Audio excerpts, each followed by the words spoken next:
Mukherjee, Principal, Arya Vidyapith Motihari. Now, as I promised yesterday to all the students of class 10, I'll be back with the second part of the story, The Midnight Visitor, from your book, Footprints Without Feet. Okay? So, you remember we were doing the first part and we had completed the first part of this very interesting and suspenseful story called The Midnight Visitor, and today we will conclude this story. Okay? So let's begin. Now, a quick recap of what we had done yesterday. Okay? Now, you remember this story has three main characters, correct? One is Ozable, the man who is not at all attractive or dashing, right? As Fowler, another character, this character, Fowler, a young writer, thinks a secret agent should be, very dashing, very young, okay? So, Ozable is neither young nor is he dashing. However, he has a very sharp wit. Okay? He is very intelligent, and his intelligence actually saves his life and also the life of his friend, his young friend, Fowler. How that happens, we will see. Alright? So, to do a quick recap, Ozable, this man, Ozable, a secret agent, and Fowler, a young writer, enter a hotel room in Paris. Now, the moment they enter the hotel room, they are shocked to see another secret agent, Max. You see the sketch here, okay?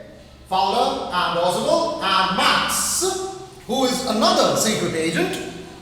They see him standing with a gun. Alright?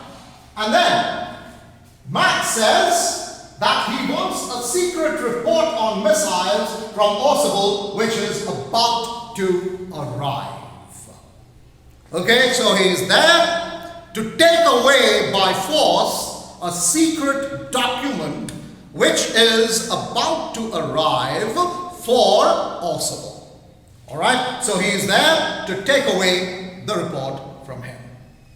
Okay, so that is till here we are done the previous day. Now we will go further. But before we go further, this is for your interest, I have a 1 minute clip from a film of James Bond. I guess I told you about James Bond, right? James Bond, this British secret agent, right?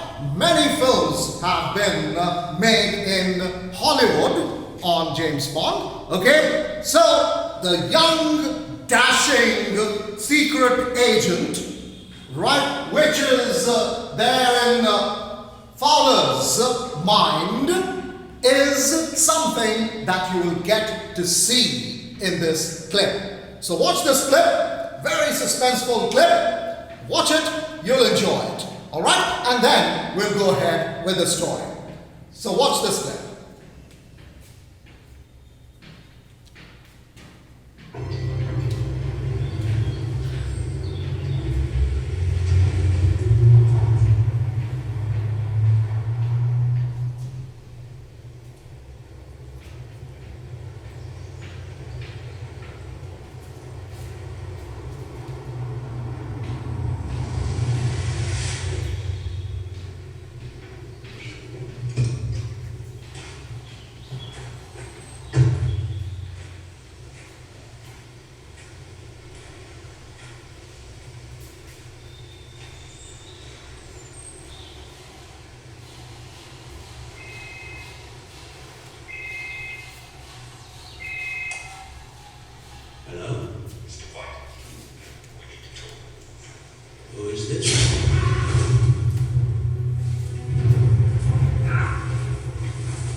So did you enjoy that clip? The name is Bond, James Bond. That's his signature introduction. Okay? So, that is what Fowler thinks secret agents should be, right? Like James Bond. Alright, now, going ahead with part 2 of the story. Part 2 continues from here. So, Oswald, on seeing Max, seems to be a little disappointed. Okay, so Oswald looked sad. He said this was the second time someone came inside his room through the balcony. Now look, Oswald has already started thinking of a way to escape Max. So, this is a hotel. Big hotels, posh hotels have these balconies right outside the rooms, okay? The windows, and outside the window there is a balcony, alright? So Oswald said he would take up the matter with the hotel top management.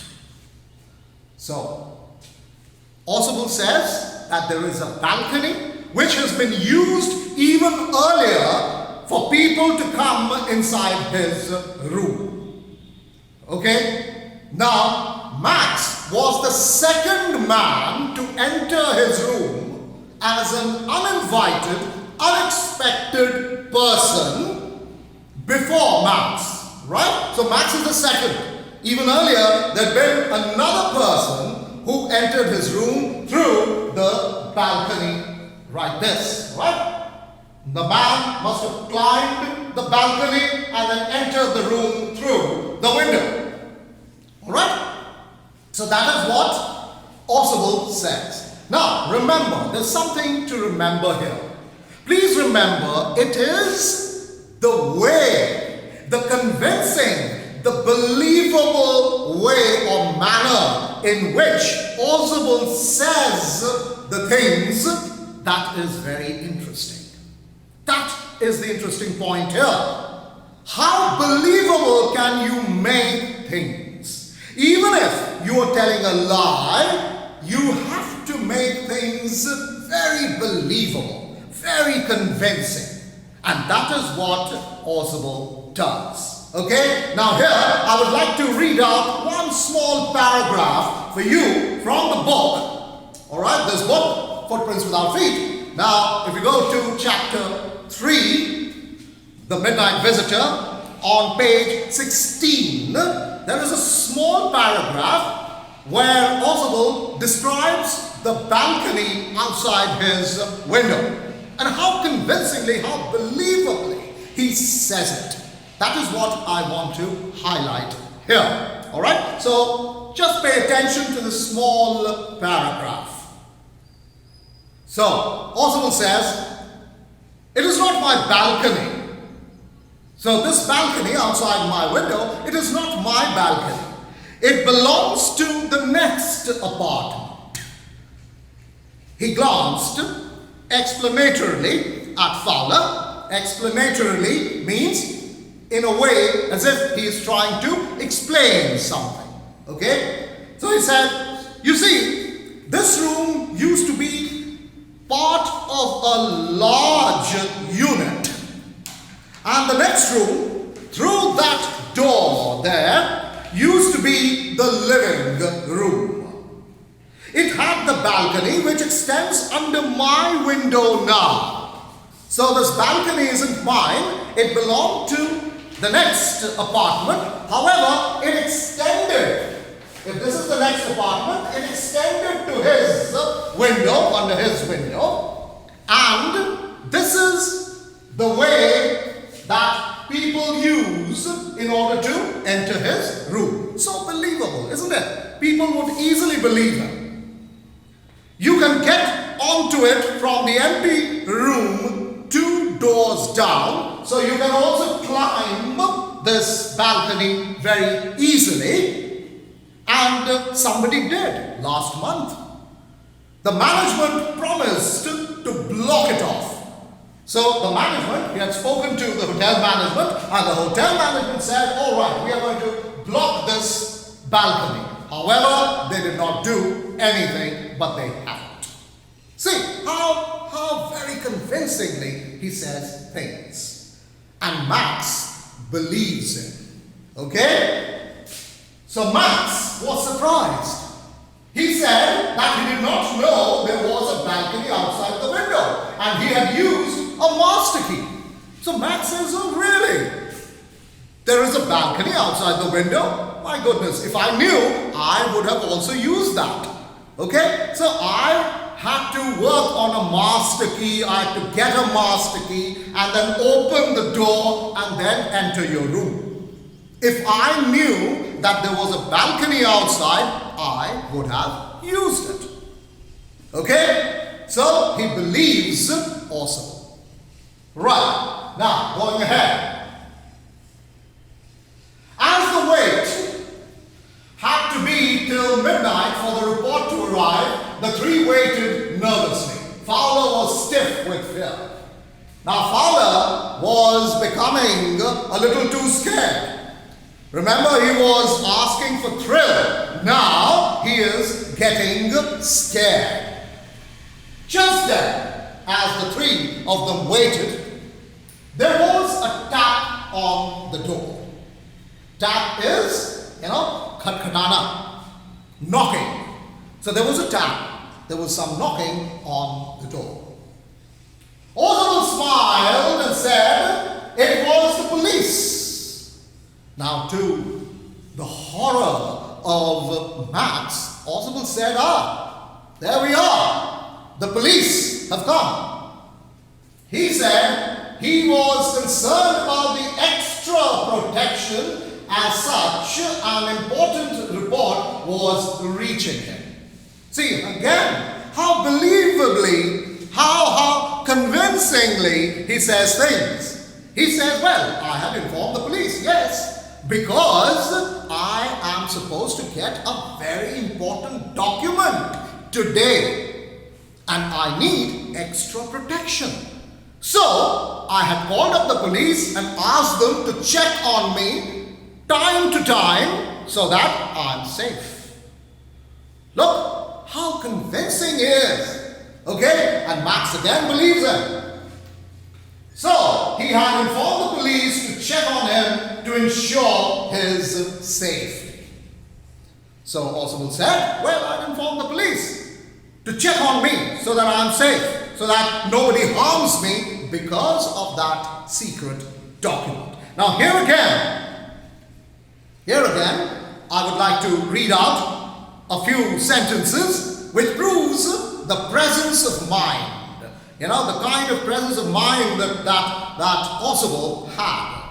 So he says, that will be the police. He said, Oswald said, I thought that such an important paper as the one we are waiting for should have a little extra protection. I told them are the police, I told them to check on me to make sure everything was all right. Now obviously Max again believes him. And now Max is afraid. Okay? And what does Max do? Let us see. Max knew he was in danger. So Max knew if the police entered the room, he would be shot. Right? So Max knew he was in danger. He put on a brave face, that is, he looked very confident. He tried to look very confident, right, and fearless, but he was very scared. Okay? And said he would be waiting in the balcony. Remember, Oswald had told him that outside the window is a balcony. Alright? So he said, okay, I'll be waiting in the balcony. So remember, send away the police. Send the police away. And if you make any trouble, if you tell him that I'm waiting in the balcony, I will shoot the two of you. Okay? He asked Oswald to send the police away. He threatened. He is Max. Max threatened. धमकी दिया Max ने क्या धमकी दिया? He threatened to shoot the two, that is Fowler and Oswald. if they told anything to the police. Correct? As the knocking on the door became louder, Max climbed the window. He climbed the window, right? And jumped on the balcony. He jumped on the balcony. He dropped with a loud cry. And then he cried out. As soon as he jumped on the balcony, he cried out. He gave a loud cry. Now, why did he give a loud cry? Okay, that we will see later. All right? Okay, now going ahead. Just then, the door opened and Fowler saw a waiter standing. Who should have been standing outside the door? Yes, the police. And what did Fowler see? Fowler saw that a waiter, a hotel waiter, was actually waiting outside the window. The door, sorry. He was waiting outside the door. And the waiter said, "Here is the drink you had ordered, sir." He said, smiling. The waiter said, "Here is the drink. I brought you the drink which you had ordered." "But where is the police?" asked Fowler. "Where is the police? I thought there would be a policeman outside the door. Where is the police?" "No police," Max said. "Only Henry, the waiter, and whom I was expecting any time." So Oswald smiled and said, "Police? What police? There is no police. I was only expecting Henry, the waiter, whom I had asked to bring me a drink. That is it. And he has come." All right? So there is no police. Okay? Now, going ahead. "But," Fowler said, "but wait. Max must be in the balcony," Fowler said. "Max is waiting outside in the balcony. If he finds out that there is no police and there is actually a waiter, right, who's come, he will shoot the two of us." "What balcony?" Oswald asked. "What balcony are you talking about? There is no balcony, my young friend." So that, my dear students, is the twist in the tale. You remember I told you about a tagline, right? A spy tale with a twist. This is the twist. That there was actually no balcony outside the window. It was a lie. But a lie, as I said earlier, very convincingly and believably put forward. Okay? So, you might ask, what happened to Max then? Well, your guess is as good as mine. You know, what happened to Max?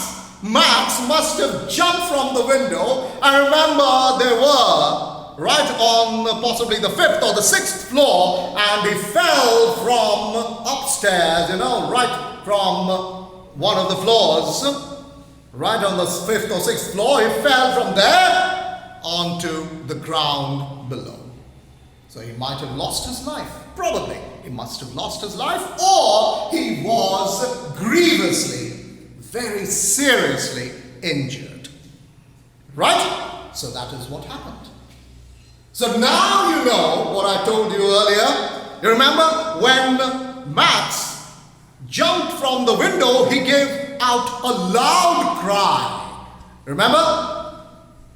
I had told you, we will see later why he cried out. What did he think while jumping? He thought there was a balcony. He would certainly land on the balcony. But the moment he jumped from the window, he must have fallen from up there down on the ground below, on the street. Okay? So that is the reason he must have got scared and shouted. Got it? So, now we come to the conclusion.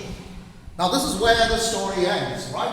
The story ends here. So what have we learned from the story? Have we learned anything? Yes, we have. What is it? So Oswald had tricked Max.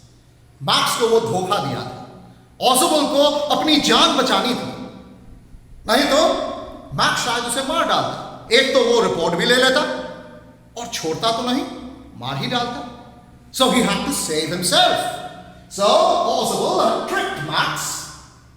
No police and no balcony. There was no police waiting outside the door, and there was no balcony outside the window. Okay? Now, Max must have fallen to his death. Probably, possibly, Max must have fallen from there, right on the street, and he must have died. Or probably, he might have died.